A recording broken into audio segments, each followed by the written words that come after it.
在2021年的时阵，桃园中立有一个音乐老师，有一个警察认定伊行为可疑，所以甲伊临检。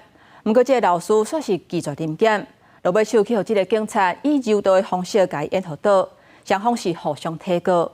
当日一审认定这个警察涉嫌犯公务员强制罪、甲妨害自由罪，共判4个月甲6个月。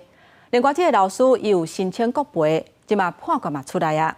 中立分局爱赔这个老师20万左右。针对这点，桃园市警察局回应讲，尊重司法的判决。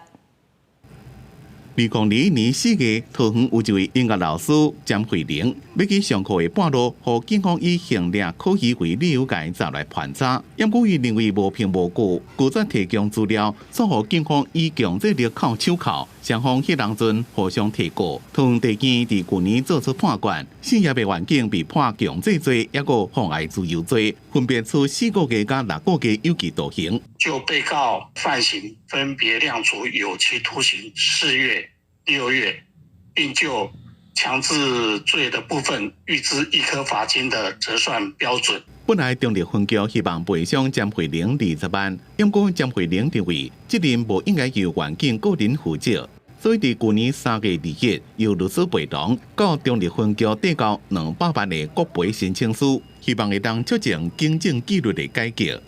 它背后是一个主政体系堕落的问题，是从上到下对于警察职权过度扩权，甚至不理解自己工作范围的一个严重的错误。